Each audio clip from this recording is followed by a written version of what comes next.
So, hello boys and girls, welcome to I Am Blasters official YouTube channel and today we are going to discuss about the reading comprehension. आज हम लोग एक discuss करेंगे. This is a single reading comprehension.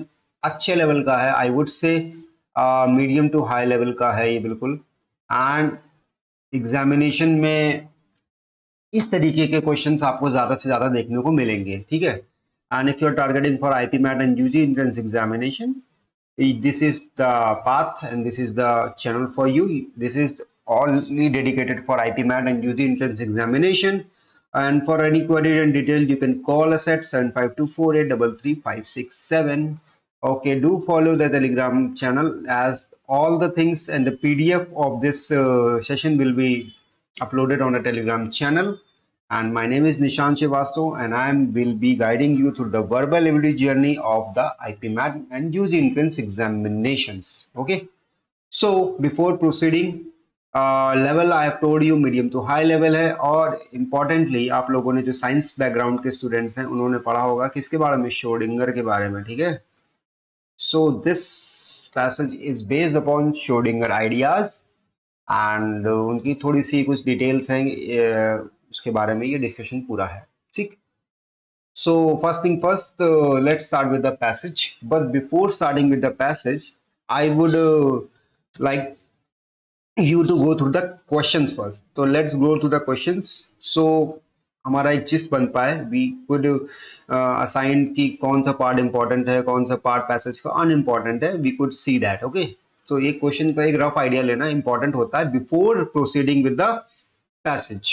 Okay, now let's go to the questions first. Okay, the question number 1 says which of the following statement cannot be inferred from the passage. मतलब question ऐसा statement जो कि passage से नहीं इंफर्ड हो सकते हैं. आपको ऑप्शंस दिए आपके सामने. ओके, कुछ मॉडेस्ट मैनर के बारे में कह रहा है ऑप्शन नंबर ए में, एंड देन बी में वॉल्टर बेंजामिन के बारे में बात कर रहा है. सी में बात करें तो science education achieve social change, and अगर डी में बात करें तो we can say educated middle class person. So एक रफ आइडिया लेना होता है. You just need not have to go through the whole question. You just have to have a rough idea of the thing. Okay, so like question number 2, according to the passage all of the following are true about public engagement with in science. So mark this thing, the public engagement with science, this is the important thing. We'll go through the option later on क्योंकि हमें एक word मिल गया public engagement with science वाला, ठीक है. Now go to the question number 3. How this Schrodinger described the first kind of popularizer while writing for the broad scientific audience in 1929. So first kind of popularizer के बारे में बात की गई है in for a broad scientific audience in 1929. So this mark 1929 वाला जो popularizer है जो उन्होंने लिखा था, it was an important और इससे एक क्वेश्चन भी आया है. Okay. Moving to question number 4, all of the following statements, if true, could possibly supporting the Schrodinger's argument except. So we need to identify the false statement in the 4 options और जो कि Schrodinger's के argument से align नहीं कर रहे हैं, ठीक है. And in question number 5, all of the following could be easily titled. अच्छा, title के बारे में बात की, we'll see that later. Okay, title. Now coming back to the passage. As you can see, the passage is in front of you. Let's start with the passage and जो भी vocab words होंगे, जो भी इसमें meaningful words होंगे, I'll explain to you, जो कि important होंगे, ठीक है. Let's start. Okay. Born in 1887, Schrodinger grew up in Vienna as a son of an industrialist, and neither of his parents was Jewish. Neither obviously easily understandable है ये. He's remembered for his contributions to quantum theory. Okay, yeah. And as the author of Popular Reflections of Science. अब देखिए यहाँ पे बात की गई popular reflections of science, मतलब क्या है, उन्होंने कुछ अपने ऑथर हैं तो भाई कुछ मटेरियल्स होंगे, कुछ राइटिंग मटेरियल्स होंगे, उनका रिफ्लेक्शन जो है साइंस की फील्ड में दिख रहा है. वो ये कहना चाह रहा है. सच है, तो उन्होंने एक एग्जांपल भी दे रखा है, व्हाट इज लाइफ इन 1994 में उन्होंने लिखी है. Few commentators have remarked, however, on Schrodinger's contribution to a theory of public engagement. कुछ कमेंटेटर्स मतलब अगर कुछ वक्ता लोगों की बात करें, वी कैन से कमेंटेटर्स मतलब जो बोलते हैं, ठीक है, उन्होंने मार्क किया है दैट उनका श्रोडिंगर्स के contribution on theory of public engagement. तो ये सारा जो की है आई थिंक पब्लिक एंगेजमेंट के ऊपर है, we'll see that on the latter passage. Okay, there are two types of popularisers. Okay, popularisers की बात की गई है। He wrote for a broad scientific audience in 1929। देखिए क्वेश्चन था ना, एक ब्रॉड साइंटिफिक ऑडियंस 1929 पे, तो मार्क इट, थोड़ा सा एक मार्क कर दीजिए ताकि आपको एक रफ आइडिया रहे कि हाँ इट इज इम्पोर्टेंट। तो first, fine sympathy with the less educated, ये नाम है उसका, जो पॉपुलराइजर है उसका नाम है। पॉपुलराइजर जानते हैं क्या होता है? पॉपुलराइजर वो चीज होती है, यहाँ पे जो मीनिंग है उसकी, वो चीजें हैं जो राइटिंग मटेरियल होती हैं, ऑथर हैं जो लिखेंगे और उससे उनको पॉपुलैरिटी मिलती है या पब्लिक के ओपिनियंस मिलते हैं, ठीक है। तो the first is the fan sympathy with less educated but takes a but takes a condescending tone and grows cranky without the crutch of jargons and mathematical formula। अच्छा, मीनिंग क्या है? अब एक एक करके लेट्स ब्रेक इट आउट, है ना। अगर कंडेंसेंडिंग की बात करें, कंडेंसेंडिंग की मीनिंग होती है कि जैसे आप, आपका ऐसा behaviour, to behave as if you are better और सुपीरियर देन अनदर पर्सन, किसी और पर्सन से आप बेटर हैं या सुपीरियर है। या फिर एक और आपको वो क्या मैं वर्ड देता हूं, टू पैट्रोनाइज समबडी, किसी को पैट्रोनाइज करना। इसका भी मीनिंग सेम होता है कि अपने आप को दूसरों से बेटर समझना किसी भी तरीके से, या उनसे like somebody, I am thinking that I am better than somebody else and I am trying to convince him to do some work under my influence. तो वो एक अंडरस्टैंडिंग बात हो गई है, ठीक है। तो यहाँ पे टोन जो उनकी थी, मतलब श्रोडिंगर की जो टोन थी वो कंडेंसेंडिंग थी, ऐसी टोन थी कि मतलब वो बेटर है और बाकी लोग तो मतलब ठीक है। एंड ग्रोस क्रैंकी, क्रैंकी का मीनिंग क्या है? इल टेम्पर्ड। इल टेम्पर्ड मतलब क्या है? इजिली अनॉयड या इरिटेबल। वैसे तो टोन कैसी थी उनकी? कंडेंसेंडिंग थी, जिसमें वो अपने आप को सुपीरियर शो कर रहे थे, लेकिन आगे जैसे जैसे पैराग्राफ या जैसे जैसे वो राइटिंग मटेरियल के आगे पढ़ते जा रहे थे, उसमें क्या होता, टोन उनकी क्रैंकी हो जा रही थी, इरिटेबल हो जा रही थी। विदाउट द क्रच, अब ये क्रच क्या होता है? क्रच मतलब होता है बैसाखी, हिंदी में कहते हैं बैसाखी। मतलब जो सब, जैसे आपको पैर में चोट लग जाती है कुछ लोगों को, तो सपोर्ट लेते हैं ना, हॉकी का सपोर्ट लेते हैं या बैसाखियों का सपोर्ट लेते हैं, तो क्रच, वहां पे क्रचेस आपने सुना भी होगा वर्ड। तो क्रचेस मतलब सपोर्ट, ठीक है। टू गिव यू हेल्प और सपोर्ट, इसका मीनिंग है।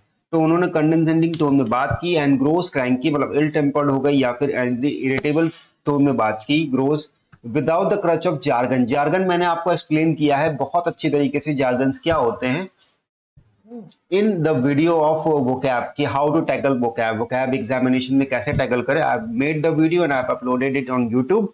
The link is in the I button, just see it, और डिस्क्रिप्शन में भी लिंक डाल दिया मैंने। फिलहाल जार्गन की मीनिंग की बात करते हैं। तो जार्गन एक साइंटिफिक टर्म्स होते हैं जो कि किसी साइंटिफिक कुछ टर्म्स होते हैं, बल्कि साइंटिफिक फील्ड अगर हम लोग बात करें, कुछ टर्म्स होते हैं जो कि अलग अलग फील्ड में लगते हैं। जैसे इकोनॉमिक्स के वर्ड जो होंगे, जो इकोनॉमिक्स में ही यूज होते हैं खाली, या पॉलिटिक्स के वर्ड होंगे जो कि पॉलिटिक्स में यूज होते हैं। कुछ साइंटिफिक वर्ड होंगे जैसे बायोलॉजी में, तो बायोलॉजी में कुछ वर्ड है जो कि बायोलॉजी में ही यूज होंगे, ना कि फिजिक्स में यूज हो जाएंगे, तो उन्हें जार्गन्स कहते हैं, ठीक है। And the medical mathematical formulas. तो यहाँ पे कहना चाह रहा है जो इनका first populariser the fine sympathy with less educated, इसमें क्या है? कंडेंसेंडिंग टोन है जो कि क्रैंकी ग्रो, आगे पढ़ते जा रहे हैं तो क्रैंकी हो जा रही है, without the crutch of jargon, मतलब उसमें ना ही जार्गन्स की मदद ली गई है, ना ही कुछ मैथमेटिकल फॉर्मूलाज की बैकिंग की गई है। अच्छा, वही सेकंड की बात की गई, the second takes the pleasure, second का नाम है प्लेजर एंड प्राइड, ये नाम है। The second takes in letting go of the दो क्रचेस, मतलब वो जो भी क्रचेस थे, जो भी सपोर्ट्स थे, उनको तो हटा दिया। And succeeded in raising, succeed करा किसमें? Raising the reader and himself to a more general sphere. So उन्होंने क्या किया? एक चीज में सक्सेस पाई, किसमें पाई? कि भाई जो रीडर है, जो पढ़ने वाला है, हिमसेल्फ खुद को एक मोर जनरल स्फीयर में डालने की कोशिश की। अब यहाँ पे जनरल स्फीयर का सेंस क्या है, ये मैं आपको बताता हूँ। That lies about the technical expertise, ठीक है। सो श्रोडिंगर वॉज अ साइंटिस्ट, तो जो भी वो बात करेंगे एज ए साइंटिफिक रेफरेंस के तौर पे बात करेंगे, तो उन्होंने यहाँ पे क्या किया, जो सेकंड वाला था उसमें उन्होंने जनरल स्फेयर में, जनरल पब्लिक के लिए बात की, we can say that. So let's continue. If the first type of populariser was arrogant, इसमें कह रहा है the first type of populariser was arrogant, जबकि था ऑब्वियसली कंडेंसेंडिंग टोन थी। एंड पैरेंटलिस्टिक, मतलब क्या है इसका? पेरेंट, देखिए पेरेंट से मतलब क्या लिखा है? पैटर्नलिस्टिक है, ठीक है। तो पैटर्नलिस्टिक चीजें क्या होती हैं? पैटर्नलिस्टिक चीजें मतलब आप इसको अपने पेरेंट्स से तो नहीं जोड़ सकते, लेकिन हाँ पुराने जमाने के पेरेंट्स से जोड़ सकते हैं। क्या होता था उस समय, जैसे वो डिसीजंस हमारी लाइफ के खुद वही लेते थे और उस पर हम लोग चलते थे। तो इसका मीनिंग हो गई making decisions for other people rather than letting them to take their own decision और रिस्पॉन्सिबिलिटी, है ना। सो आप किसी और के डिसीजंस लें, उनको अपनी रिस्पॉन्सिबिलिटी और अपने डिसीजन खुद ना लेने दें, it's like paternalistic thing, okay. And the second one displayed humility. Humility क्या होता है, ह्यूमिलिटी मतलब हाँ ठीक है, हम्बलनेस है ना, लैक ऑफ प्राइड भी कह सकते हैं इसको। अगर नेगेटिव सेंस में बात करें तो लैक ऑफ प्राइड हो जाएगा, लेकिन अगर पॉजिटिव सेंस में बात करें तो हम्बलनेस हो जाएगी। हम्बलनेस आप सबने पढ़ा होगा, कॉमन मीनिंग है। And displayed humility and respect for non scientist. तो सेकंड वाले में उन्होंने क्या कहा था अभी कि भाई जर्नल स्फीयर में बात की गई थी, तो ऑब्वियसली नॉन साइंटिस्ट लोगों के लिए क्या है, रिस्पेक्ट और ह्यूमिलिटी शो की है। वही फर्स्ट वाले में क्या है, एरोगेंट है और क्या है, पैटर्नलिस्टिक है। तो यहाँ पे ये चीज खत्म होती है, आगे बढ़ते हैं। Okay, Schrodinger insisted repeatedly over 1920s that is second. 1920 में ही उन्होंने बात कही दी थी, क्या कही, रिपीटेड, इंसिस्ट किया हर बार, रिपीटेडली, दैट इज सेकंड। जो सेकंड वाला पॉपुलराइजर है वो मॉडेस्ट है। Modest manner of science communication benefited science and public alike. मतलब क्या है, ये एक मॉडेस्ट, मॉडेस्ट मतलब होता है कि ठीक ठीक है, ओके, इट्स लाइक मॉडरेट, है ना। तो modest manner of science communication है, जिससे क्या है, साइंस को भी बेनिफिट हो रहा है एंड जो पब्लिक उससे अलाइक है। अलाइक मतलब क्या है, जो साइंस से अलाइक है, वी कैन से, यहाँ पे ये कहना चाह रहा है। मतलब ऐसा नहीं कि कोई भी पब्लिक, जनरल पब्लिक की बात नहीं कर रहा हूँ यहाँ पे, बात कर रहे हैं जो कि इस चीज में इंटरेस्टेड है ना, तो उनको भी बेनिफिट होगा। व्हाट हैपेंस, उन्होंने कहा व्हाट हैपेंस, ही आस्क्ड, उन्होंने पूछा, when a scientist must explain to a layman why he studies what he does, you will try to defend the reason why you are interested. ठीक है, उन्होंने कहा कि अगर साइंटिस्ट को एक्सप्लेन करना पड़े किसी लेमैन को कि वो ऐसा क्यों कर रहा है या अपनी स्टडीज क्यों कर रहा है, तो उसको क्या, you will try to defend the reason but why are you interested, है ना। सो वो कह रहे हैं कि आप वो उस रीजन को डिफेंड करोगे, ऑब्वियसली आपके पास एक सॉलिड रीजन, तभी तो वो आप काम कर रहे हैं। And if you are doing that work, so you will defend the reason, obviously why are you interested, and you will become aware of the fact that only now in your discussion with your colleague you have reached those aspects of the subject that are so speak nearest to your heart। उसी के बीच में मतलब जब बात हो रही होगी आपकी, कभी ऐसे आप एक्सप्लेन करेंगे टू अ लेमैन, और उसी के बीच में आपको पता चलेगा डिस्कशन करते हुए अपने कलीग से कि आप वो एक्सपेक्ट्स ऑफ द सब्जेक्ट पे पहुंच गए हो जहां पे क्या है, जो कि आपके हार्ट के नियरेस्ट है। बहुत सिंपल सी चीज है, कुछ नहीं था इसमें। ठीक है, now let's talk about another thing. Public engagement could help a scientist to see his own motivation more clearly. तो ये एक लग रहा है कि ठीक ठाक स्टेटमेंट है, सिंपल है, ओके। ठीक ठाक मैंने क्यों कहा, क्योंकि क्वेश्चन से रिलेशन है इसका, ओके।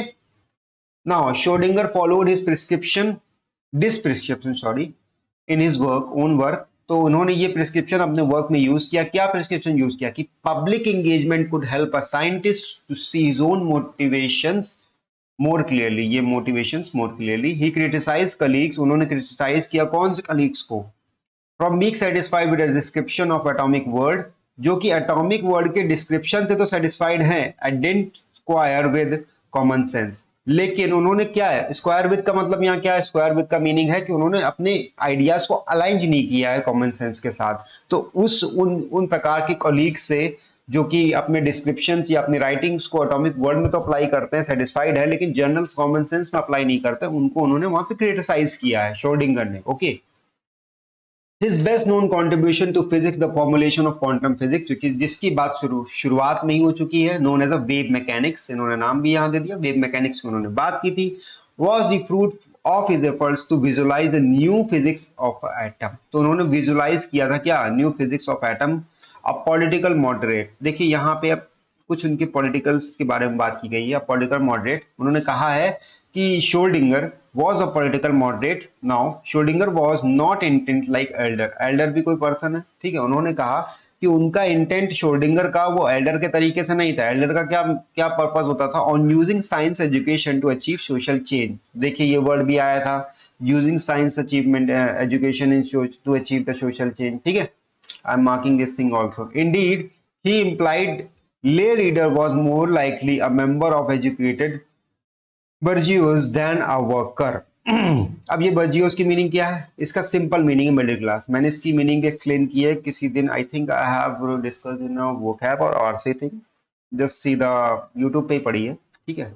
सो बर्गीज का मीनिंग होता है middle class person, okay. So his implied, अगर हम लोग यहाँ से पढ़ें social change, Indeed his implied lay reader was more likely a member of educated middle class than a worker। Normally ऐसा नहीं कि कोई भी लेमैन, लेमैन का यहाँ मीनिंग ये है कि he was an educated middle class person, rather his radical idea was that this popularization must be allowed to react by scientific research।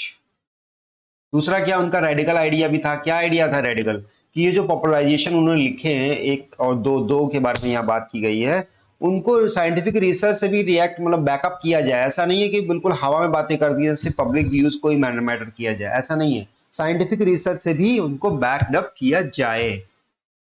Moving forward to the next, हाँ ये इसी का continuation है। Science must be rest on ethical foundation that science itself could not dictate has as he wrote in for a German newspaper on Christmas day. उन्होंने ये चीजें लिखी, I am marking in double quotes. क्या लिखा? एक German newspaper में लिखा on Christmas day 1930 को, the science must rest on ethical foundation that science itself could not dictate.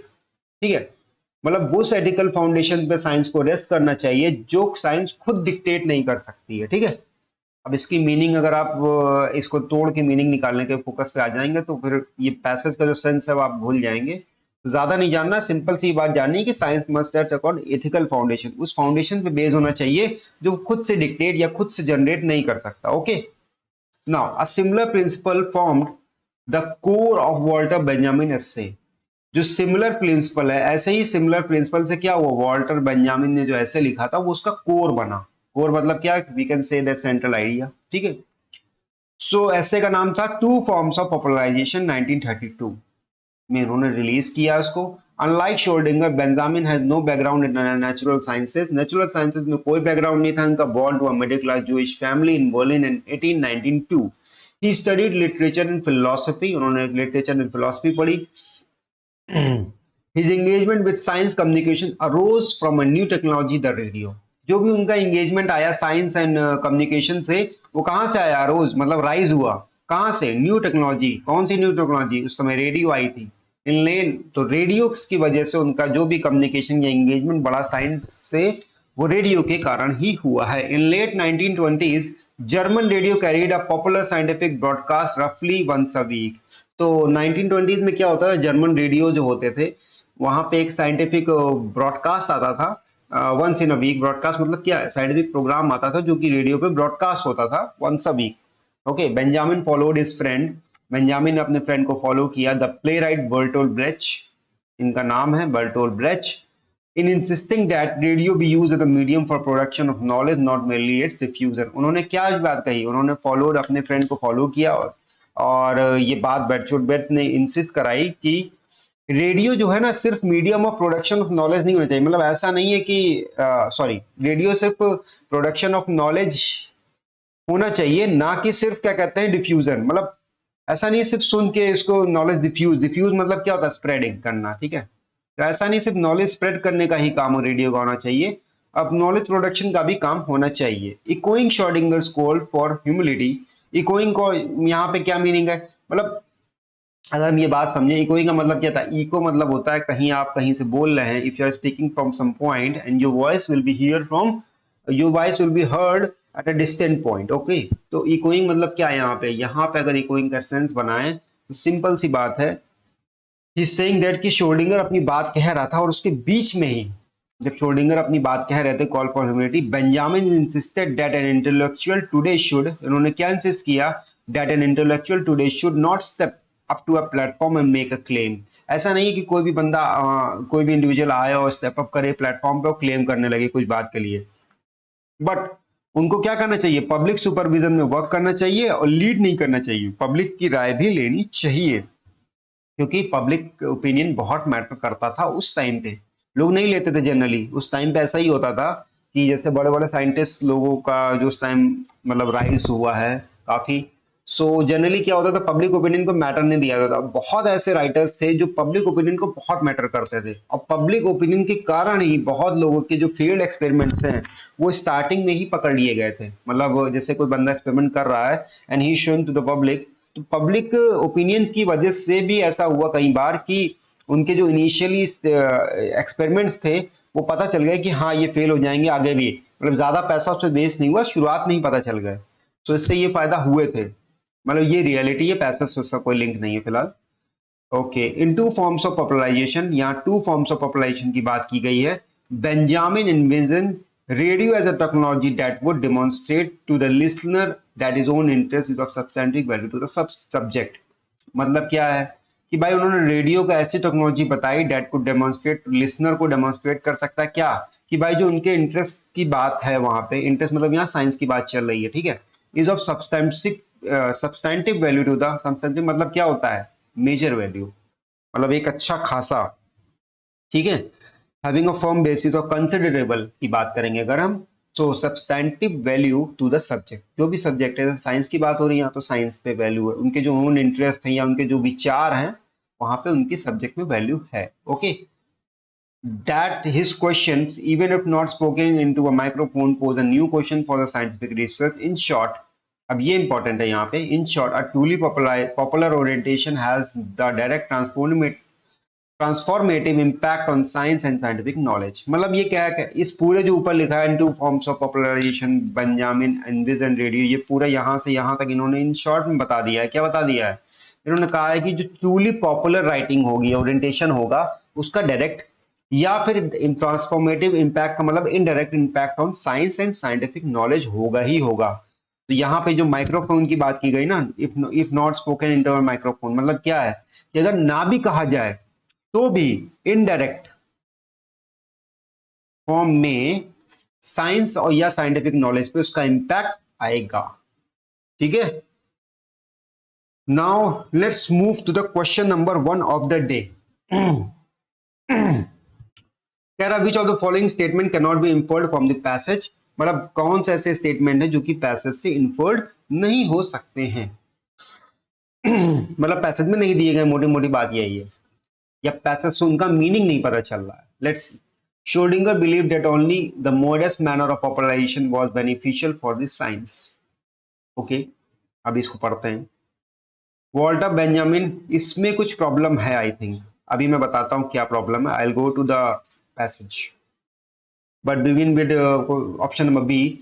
Walter Benjamin concurred with Schrodinger on how an intellectual should go about propagating scientific knowledge. हाँ, तो उन्होंने propagation के बारे में बात की थी ना पूरी, कि भाई नॉन साइंटिफिक पर्सन या पब्लिक को भी इन्वॉल्व करना चाहिए। Schrodinger was not intent on using science education to achieve social change, ये काम बेंजामिन ने किया था, तो वॉज नॉट इंटेंट लिखा है तो ये सही है। सोशल चेंज की बात किसने की थी, बेंजामिन ने बात की थी, ठीक है, सॉरी सोशल चेंज की बात ऑल्टर ने की थी। किसने की थी सोशल चेंज की बात, ऑल्टर ने की थी। Let me correct myself, Alter ने बात की थी, ठीक है। सो इन्होंने नहीं की थी तो वॉज नॉट इंटेंट या मेंशन्ड है, तो ये स्टेटमेंट हमारा सही हो जाता है। अच्छा, अब next D, Schrodinger's works were often presented in a way that was more likely to be palatable to the educated middle class person than a worker. Obviously इन्होंने मेंशन किया, क्या मैं वर्गीज मेंशन किया था ना वर्गीज क्लास, तो मतलब क्या है, मिडिल क्लास, तो उनके पैलेटेबल किसके होते थे, मिडिल क्लास पर्सन के, ना कि एक जनरल लेमन वर्कर के नहीं होते थे, एक वर्गीज क्लास या मिडिल क्लास पर्सन के होते थे जो कि एजुकेटेड हो। हाँ, अब ऑप्शन नंबर 1 पे आते हैं कि Schrödinger believe that only the modest man of population was beneficial for this science. इसके आगे एक और कुछ होना चाहिए, लेट मी जस्ट सी। देखिए, if you come to the statements, okay okay, like that is second modest manner of science communication benefited from science, benefited science और public दोनों को किया उसने, ऐसा नहीं सिर्फ साइंस को किया, साइंस और पब्लिक दोनों को किया modest manner of science communication ने। यहाँ पे जो ये वाला पार्ट मतलब ये है, ये इन्फर नहीं किया गया है यहाँ से, तो यही ऑप्शन हमारा करेक्ट हो जाएगा। ठीक है भाई, पैसेज में क्या है, साइंस प्लस पब्लिक दोनों की बात की गई, लेकिन यहाँ पे सिर्फ साइंस की बात की गई है, तो सिंगल है यहाँ पे, ये हो गया गलत। तो यही हमारा सही ऑप्शन बनता है। नॉट इन्फर्ड की बात की गई थी ना, can not be inferred. Let's see, देखिए can not be inferred. So let's move to, एक मिनट, ऑप्शन नंबर ए यहाँ पे सही है। Let's move to question number 2। Question number 2 आपके सामने कह रहा है कि according to the passage all of the following are true about public opinion in science except, we have to find the, कौन सा statement, we have to find the false statement in this question, simple। except मतलब कह रहा है true है सारे, तो obviously we have to find the false one। let's see। और जो अकॉर्डिंग टू द पैसेज हमें फॉल्स होना चाहिए, ना कि अपनी विचारधारा के अकॉर्डिंग, ठीक है। Let's see. It enables the scientists to understand the reason that drive them to do their research। किसकी बात चल रही है? पब्लिक इंगेजमेंट इन साइंस की बात चल रही है, भूल मत जाइएगा, कॉन्टेक्स्ट यही है। पब्लिक इंगेजमेंट साइंस की फील्ड में क्या होता है? It enables the scientist to understand the reason that drive them to do their research. बिल्कुल सही बात है, ये मेंशन भी है, ठीक है। It requires public to be vocal about the opinion in aid scientific research. ये थोड़ा एम्बिगुअस है। क्यों एम्बिगुअस है? क्योंकि वहां पे पब्लिक की वोकल होने की कहीं कोई बात नहीं की गई है। ये कहा गया कि पब्लिक का ओपिनियन मैटर करता है। पूरे सेंस अगर निकाला जाए तो सिंपली उन्होंने ये कहा है कि पब्लिक की ओपिनियन लेना चाहिए, लेना चाहिए, लेकिन पब्लिक को वोकल हो जाना ऐसी कोई बात उन्होंने फिलहाल नहीं की गई है। Let's see other options also. Both forms of popularisation of science could involve public engagement. हाँ, ये बात सही है, इसीलिए सारी बात ही की गई थी कि भाई पब्लिक एंगेजमेंट होना चाहिए, दोनों फॉर्म्स में होना चाहिए, है ना, ठीक है। Now public engagement could happen over an inanimate medium. Inanimate medium क्या होता है? ये इनएनिमेट का मीनिंग क्या होता है? इनएनिमेट का मतलब होता है dead, that is something not alive. तो ये भी बात सही है, मीडियम। अब ये समथिंग नॉट अलाइव यहाँ पे बात की क्या की गई? यहाँ पे रेडियो का रेफरेंस दिया गया है, देखा जाए तो कभी कभी ऐसे क्वेश्चन भी आपसे पूछे जाएंगे कि पैसेज में तो आपको प्रॉपर वर्ड दिया हुआ है, जैसे रेडियो मेंशन्ड है, या लेकिन यहाँ पे उसका रेफरेंस दिया है, इन एनिमेट मीडियम की बात की गई है, तो वो मीडियम क्या हो जाएगा? रेडियो हो जाएगा, ठीक है। क्योंकि बेंजामिन ने कहा था कि भाई पब्लिक एंगेजमेंट किस पे भी हो सकता है, रेडियो पे भी हो सकता है पब्लिक एंगेजमेंट, तो ये भी सही लग रहा है। अब यहाँ जो मैंने बात कही थी वोकल नहीं होने की, ये आपका गलत हो जाएगा, और ऑप्शन आपका ये सही हो जाएगा, क्योंकि यही ऑप्शन क्या है आपका? फॉल्स स्टेटमेंट है। बाकी सब आपके करेक्ट है, ठीक है। बाकी ये भी आपका ट्रू है, और ये भी ट्रू है, and this one is also, ठीक है। So option number B is the correct option of question number 2। Let's move to question number 3। He's saying how did Schrodinger describe the first kind of popularizer while writing for a broad scientific audience in 1929? तो 1929 में उन्होंने first kind of पॉपुलराइजर लिखा, उसके बारे में क्या उन्होंने describe किया और कैसे बताया आपने से, उसके बारे में बात करते हैं। Let's see. He is saying that they sympathize with less educated but are irritable when they cannot use scientific jargons and formulas in their conversation। तो उन्होंने कहीं भी, आप ध्यान दीजिएगा, सिंपथाइज नहीं किया है किसी ऑडियंस के साथ। अब पहले वाले में तो वो एरोगेंट हो गए थे देखा जाए तो भाई, ठीक है। कंडेंसेंट टोन थी, क्रैंकी टोन थी, क्रचेस भी नहीं थे। क्रचेस किसके नहीं थे? जार्गन्स और फॉर्मूलाज के नहीं थे, मैथमेटिकल। सो सिंपथाइज तो नहीं किया, गलत है। Their sympathy was sorry their sympathy for the less educated is fake and they cannot explain the science to a less educated without the help of jargons and formulas। तो ऐसा भी नहीं है, उन्होंने ये बात कही कि अब विदाउट द क्रचेस भी हो सकता है, तो ये भी गलत है। हाँ, ये फेक तो है, क्योंकि भाई उन्होंने अगर टोन क्या थी? कंडेंसेंटिंग थी, मतलब क्या थी? एरोगेंट टोन थी, या फिर कह सकते हैं कि सुपीरियर समझने वाली टोन थी उनकी। तो ये भी, ये सेंटेंस पहला वाला पार्ट ठीक है, फेक है। And their explanation to less educated become weak when they can not use jargons. ऐसा भी नहीं है, जब जार्गन्स का यूज नहीं किए तो बेटर उनको मिला वो वहां पे, ठीक है, तो ये भी गलत हो गया। अब ये लास्ट वाला देखते हैं ये क्या है, सही है कि गलत है, कि we have to check all three again. Their sympathy for less educated is fake and they grew irritated when they cannot use scientific jargons and formula while expressing the science to the less educated। हाँ, तो भाई ये irritation की बात की गई है, ये देखिए यहाँ पे इरिटेशन की बात की गई है बिल्कुल, जिसका मीनिंग क्या था? क्रैंकी था। टोन क्या थी? क्रैंकी थी। और क्या थी? कंडेंसेंट थी, ठीक है। कंडेसेंट और क्रैंकी टोन थी, मतलब इरिटेटेड टोन थी। किसकी वजह से? क्योंकि वो जार्गन साइंटिफिक नहीं यूज कर पा रहे थे, फॉर्मूलाज को यूज नहीं कर पा रहे थे, while explaining science to the less educated one. तो option number D will be the answer to this question. I hope आपको चीजें क्लियर हो रही होंगी एंड द जिस्ट आपको चीजों का मिल रहा होगा कि कैसे आपको क्वेश्चंस अटेम्प्ट करने हैं एग्जामिनेशन में और किस तरीके से प्रोसीड करना है। अभी मान लीजिए एग्जाम्पल ये डी वाला भी ऑप्शन सही ना होता तो we have to again go through option number A B C to check whether कुछ पॉइंट्स हमसे मिस तो नहीं होगा। ऐसा तो नहीं कि हम कुछ अलग समझ रहे हो और जो पैसेज है वो कुछ अलग डेफिनेशन में या डायरेक्शन में जा रहा है। तो we have to see this. कभी कभी हो जाता है ऐसे कुछ क्वेश्चन बनते हैं जिनमें चारों ऑप्शन पढ़ते हैं, आपको लगता है ये चारों ही गलत है, मतलब चारों ही हाँ गलत है, सही कौन सा है? तो फिर आपको अगेन एक नई अप्रोच के साथ उन चारों ऑप्शंस को देखना पड़ता है। Let's move to question number 4। 3 का डी है and let's move to question number 4। All of the following statement if true के बारे में अगर वो ट्रू है could be seen as definitely supporting Schrödinger argument, मतलब श्रोडिंगर के आर्गुमेंट को सपोर्ट करते हुए स्टेटमेंट यहां मेंशन है in the passage, except we have to find the again we have to find the false statement जो कि श्रोडिंगर के क्या है आर्गुमेंट्स को सपोर्ट नहीं कर रहे हैं। We have to find that one. तो question number 4 is front of you. Let's see the option. A recent study has conclusively established that scientists who engage assumingly with the public gain more insight into their work. अब देखिए Schrodinger का जो argument है वहां पे उन्होंने ये बात कही है कि भाई चाहे अनअज्यूमिंगली उन्होंने पब्लिक के साथ मिले हों उनको इंसाइट ज्यादा मिली है अपने वर्क में। उन्होंने ये बात कही है, मेंशन भी की गई कि भाई जो पब्लिक ओपिनियन में अगर आप वर्क करेंगे तो आपको बेटर इंसाइट मिलेगा अपने ही काम में। ठीक है, वो श्रोडिंगर ने कहा है। तो ये स्टेटमेंट तो हमारा सही हो जाता है। तो फॉल्स हमें हमें क्या निकालना है? फॉल्स निकालना है। Okay. In a science-based reality show with a layman participant, the participant who paired with a scientist that avoided technical jargons when tested outperformed those who were paired with a scientist that extensively used jargons. हाँ तो obviously जब technical jargon नहीं use कर पाए सो हमें एक better वो मिला, तो ये भी सही है। ठीक है, let's check the false statement.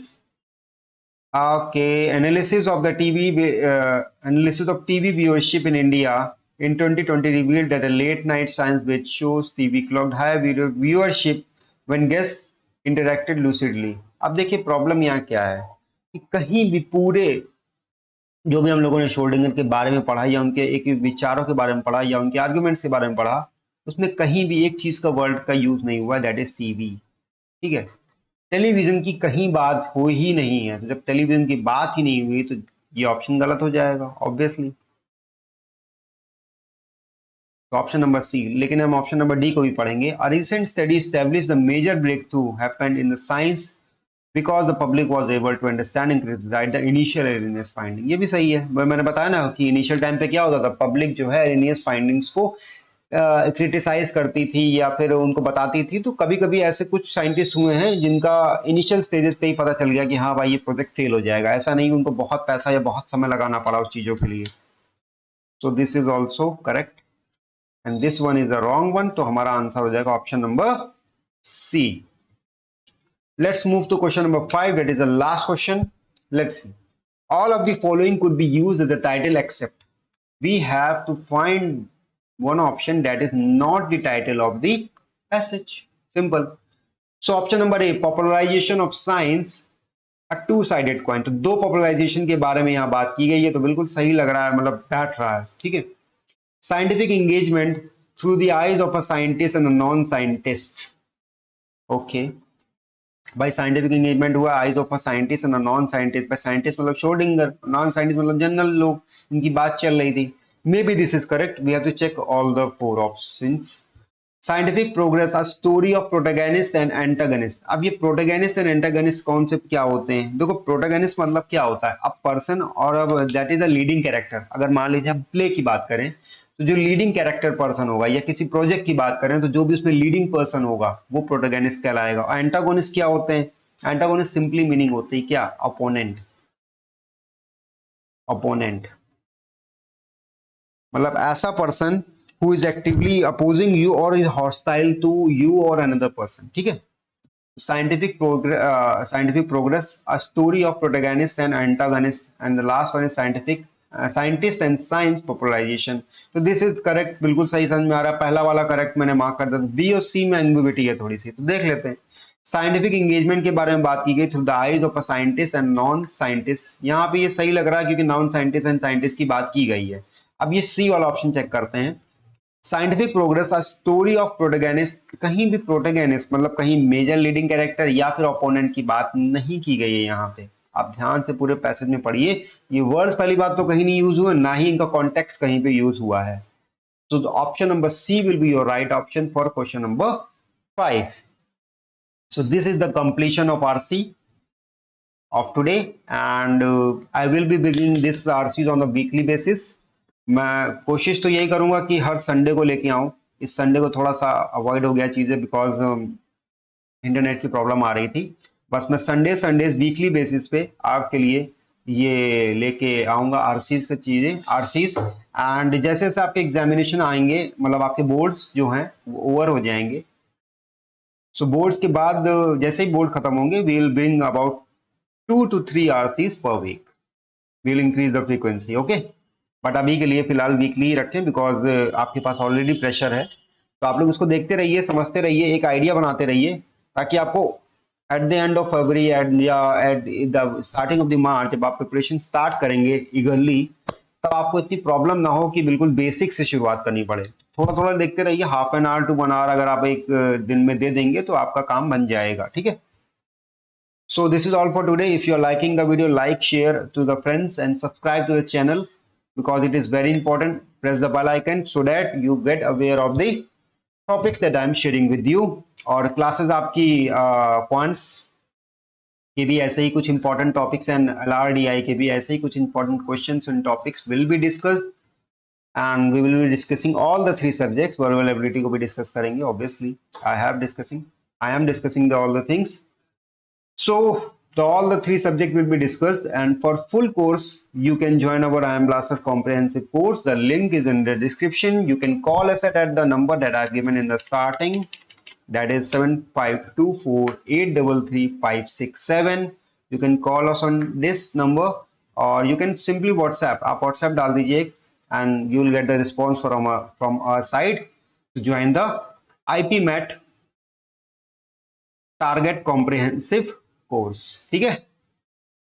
So this is the course for the person preparing for IPMAT 2024, मतलब IPM एग्जामिनेशन जो आप टारगेट कर रहे हैं 24 के लिए, उसके लिए बेनिफिशियल है। प्लस जो यूजी एंट्रेंस एग्जामिनेशन होते हैं उनके लिए भी बेनिफिशियल है। तो पूरा एक कॉम्प्रिहेंसिव कवरेज कोर्स, ऐसा नहीं है कि किसी एक स्पेसिफिक चीज को टारगेट कर रहा है, वो सारे एग्जामिनेशन को टारगेट कर रहा है जो कि यूजी लेवल पे आते हैं और आपके IPMAT के साथ अलाइन कर रहे हैं, ठीक है। सो वहाँ वो चीजें जो भी आएंगी बिल्कुल उसके तरीके से ये कोर्स डिजाइन किया गया है। And the classes are going on the, मतलब जो फुल लेंथ बैच जिन्होंने लिया था, the classes are being started, classes शुरू हो गई हैं। And most probably we will also launch the crash course by the start of March or end of February when your boards are over. So till then, if you are planning for a crash course, just wait in.